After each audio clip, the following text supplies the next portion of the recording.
दोस्तों नमस्कार। आप सबका मेरे इस YouTube चैनल DS रिव्यू के साथ जुड़ने के लिए धन्यवाद। इस पर हम फिल्म जगत की बातें करते हैं, जो नई मूवीज़ रिलीज़ हुई हैं उनके रिव्यूज़ पर बातें करते हैं, फिल्म स्टार्स पर बातें करते हैं और औरों से हट कर बातें करते हैं, क्योंकि ये चैनल एक रूटीन नहीं है, क्योंकि मैं खुद डॉक्टर हूँ और मैं मूवीज़ के साइकोलॉजिकल एस्पेक्ट्स पर भी बात करता हूँ।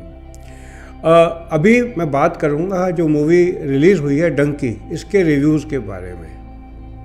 मैंने जैसे पहले आपको बोला था कि मुझे जो रिव्यूअर्स हैं जो डंकी मूवी का रिव्यू कर रहे हैं, प्रॉपर्टी डीलर्स लगते हैं जो एक चीज़ की कीमत बढ़ा रहे हैं या कम कर रहे हैं। इस मूवी की कीमत बढ़ा रहे हैं या कम कर रहे हैं। जैसे एक डीलर होता है, वो एक कोठी को बेचने के लिए जाता है तो बताता है इसका लैंड ऐसा है, इसकी खिड़कियां यहाँ खुलती हैं, इसका वास्तु ऐसा है, इसमें इलेक्ट्रिकल कनेक्शन ऐसे हैं, इसमें सेंट्री कनेक्शन ऐसे हैं, इसका स्ट्रक्चर इतना स्ट्रॉन्ग है और इतने साल चलेगी और फ्यूचर में प्रॉपर्टी कैसे बढ़ेगी, इसलिए आप ये खरीदो या ना खरीदो।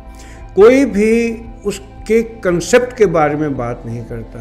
वही बात डंकी मूवी के साथ हो रही है कि इसका डायरेक्शन ऐसा है, राजू रानी अच्छे डायरेक्टर हैं, शाहरुख खान इसमें है, तापसी पन्नू इसमें है, इसका म्यूज़िक इतना बढ़िया है, इसके जो लिरिक्स हैं वो अलग अलग इतने सारे लोगों ने मिल के लिखे हैं अलग अलग गानों में, लेकिन इसका म्यूज़िक बहुत सक्सेसफुल नहीं होगा क्योंकि हम गुनगुना नहीं सकते। बात ये है ही नहीं।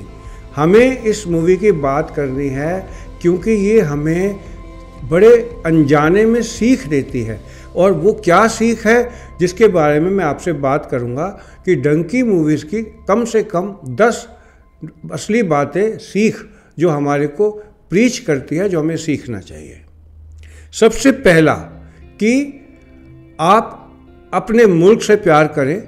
अगर आपको किसी वजह से ग्रीनर पास्चर बाहर दिखते हों और किसी कंपल्शन में जाना पड़े तो आप कोई हुनर लेकर जाएं। आप बिना हुनर के इसी तरीके से चले जाएंगे तो वहाँ जाकर आप क्या काम करेंगे? स्वीपर का काम करेंगे, जैनिटर बनेंगे, वेटर बन जाएंगे, भीख मांगेंगे और यहाँ पर अपने रिश्तेदारों को पैसे भेजने में इमोशनली होकर भीख मांगते हुए कुछ पैसे अपने पास रखेंगे और ज़्यादातर यहाँ भेज देंगे। वहाँ आपका स्वागत नहीं होगा।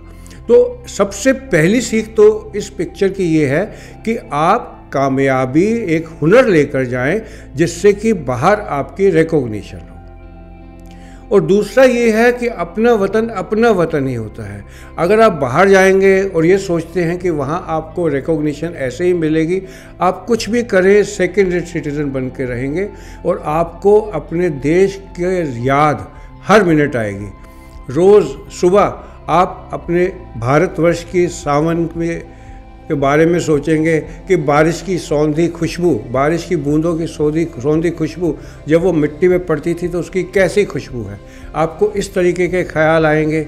फिर डंकी मूवी ने हमें ये बताया है कि सबकॉन्शियसली कि अंग्रेज़ लोग हम लोगों पर राज करके गए 100 साल, उनको हमारी भाषा नहीं आती थी, फिर भी हमारे राजा बन के गए। तो ऐसी हम में क्या कमी है, इसने हमें जगाया है। हमें समझना है कि हम लोग किस चीज़ में पीछे हैं। इसकी अगली जो सीख जो मेरे ख्याल से ये मूवी हमें देती है